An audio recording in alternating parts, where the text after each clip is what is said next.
What's up? What's good? Matt Clark here at the new Matt Clark. This is a question I get asked a lot. What are race relations like in the federal and provincial system in Ontario? It gets a little shaky at times. Stay tuned for a great video from the new Matt Clark.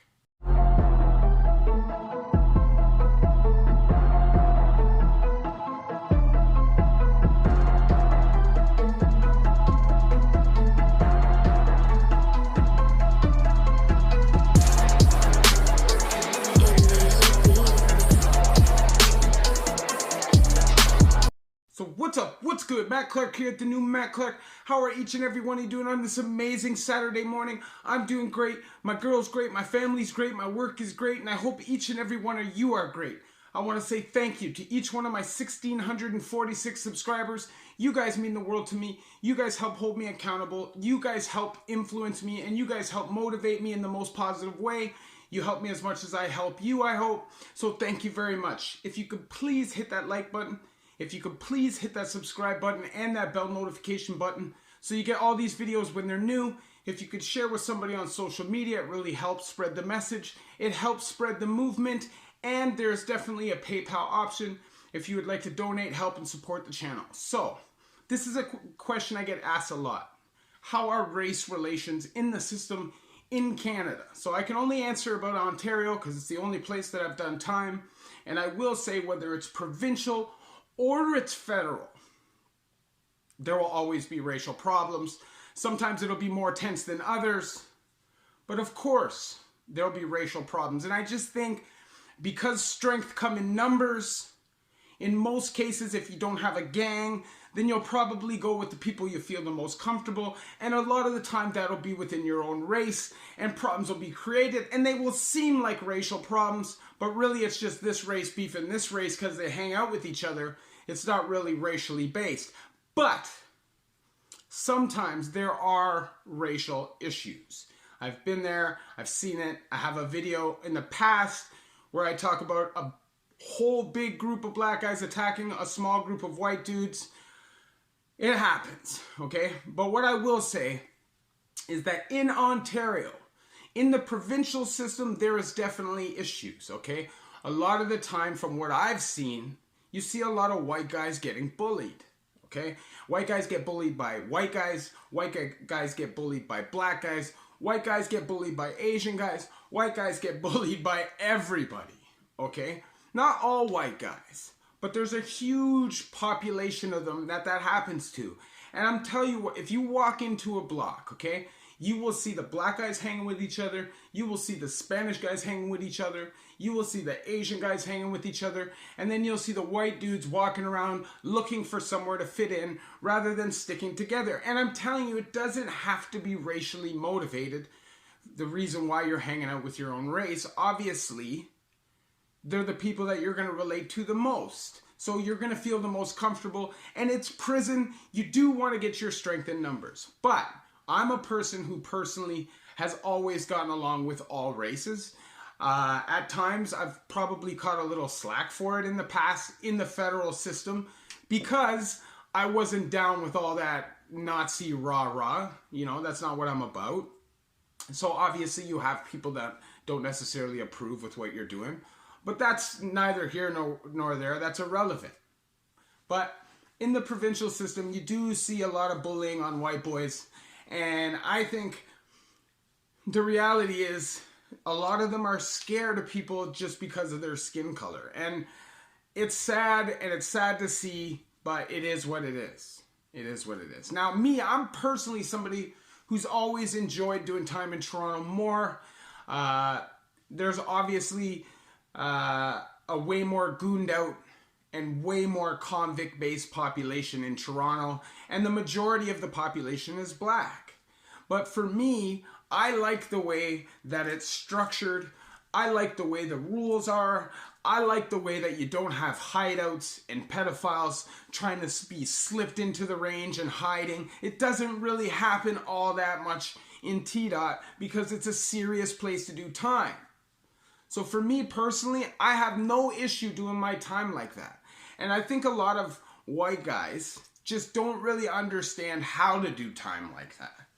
It's just a different reality. You know, you have to be on your toes a lot more. Your behavior has to be a lot more serious. It's not all jokey, fun. You know, like, this is prison. You're going to train. You're going to act militant. And you're going to be part of your block. And that's just what it is, or you won't be. You know? Now, in the federal system, it's a lot different. Now, in the federal system, I did time in Joyceville, most of my time, and that prison was always run by the Muslim group. But there was also the Canadian Caucasian group, there was also the Native Brotherhood, there was also BIFA, which is Black Inmates, Friends and Associates, there was Asian group, Spanish group, there was just a bunch of cultural groups. And at times there would be tension for sure. Now, I remember specifically being in the lifer room at times in Joyceville and hearing these white supremacist dudes talk like they're going to do something and they hate the population being all black, but never, ever, the whole time I was there did I see any of these specific guys do jack, except talk. Now, they would try to obviously like manipulate the young white guys like myself to do dirty work for them, but we were bad boys. We didn't care. We weren't prepared to ride for these dudes. We had our own little squad, and we weren't listening. That's just how it was. But you also do see a lot of racially based beefs and racially based tension, and at times you can cut it with a knife. Like I said in the past, there was a time in Joyceville, I think it was 2011, April, where about 60 or 80 black guys attacked 10 white guys in the gym.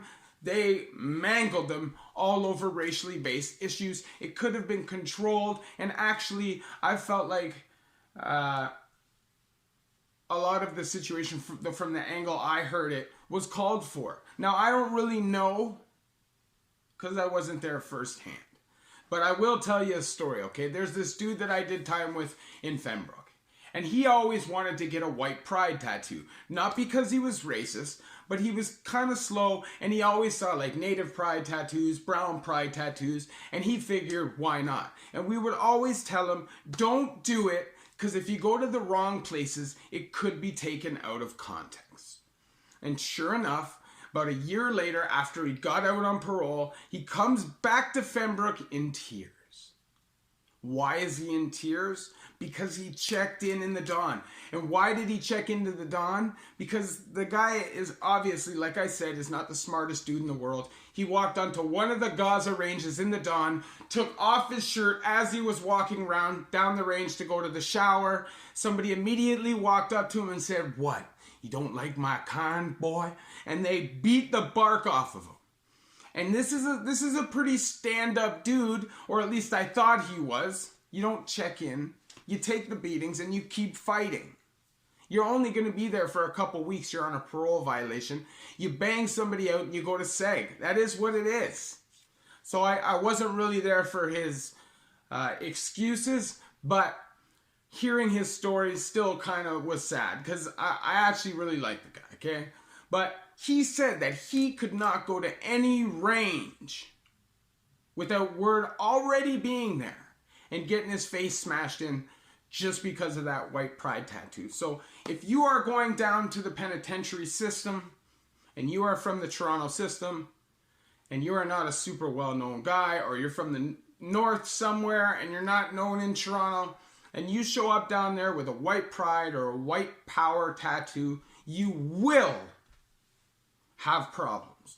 I'm telling you right now, 100%, you will have problems. Anywhere in the GTA. So you should probably keep those covered up. If that's the situation. Okay?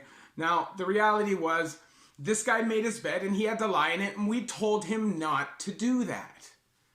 Don't do it. Just, it's not worth it. If you feel like when you're out on the street and you're comfortable and you're done with this prison thing, that's a tattoo you still want to get, then go ahead and do it. But don't do it in here. It's not safe for your health. And not only that, the person he got to do the tattoo was the worst tattoo artist, and the tattoo was horrible. So you got your face smashed in multiple times for a bad tattoo. Racial stuff is not tolerated. You do see a lot of it in the back rooms and stuff when certain groups aren't around each other, and it's sad to see. I remember a time, even when I first started doing time, even though it was much more racially profiled than it was back in the past, the cons kind of stuck together. If a point needed to be proved, they would stick together, and there was real politics, and there was a real structure in the facility. Nowadays, it's a lot different. Nowadays, you will get cooked. Guaranteed, if you're into any of that stuff, and you don't have a crew of supporting people around you, and you land in the Toronto system. Federal system is different. When I first got down to the pen, there was guys walking around with Swazis on their head, on their face. But they wouldn't blatantly just disrespect people, because that's not how it works. It's a dangerous game. You can't just run around throwing up Swazis at black dudes or at Jewish dudes or whatever you want to do. You can't just call them this or say this, because you will get cooked 100%. I've seen it firsthand. So this is something that if you're going down to the pen, you need to think about before you get involved into some racial politics. Because in Ontario, I don't feel that our politics are driven solely race motivated. Like, I feel like a lot of the time it's more politics about gangs and politics about just not race, right? But race does come into play a lot, and it is something that needs to be thought, that people need to think about. Sorry about that. If you like this video, please hit that like button. Please hit that subscribe button and that bell notification button so you get these videos when they're new. If you could share with somebody on social media, that would be amazing. Help spread the message. Help spread the movement. There's definitely a PayPal option if you'd like to donate, help, and support the channel. The link will be in the description. Remember, all of these videos are for information purposes only. Our number one goal is to keep people out of prison, to keep people off of drugs, or to at least help inspire them to go in that direction with their lives. It is not worth it. Never, ever do you come out on top. And that's the reason why I do these videos. I try to help people, inspire and motivate people before it's too late. Thank you for watching my videos. It means the world to me, to my 1,645 subscribers. Thank you very much. At the new Matt Clark.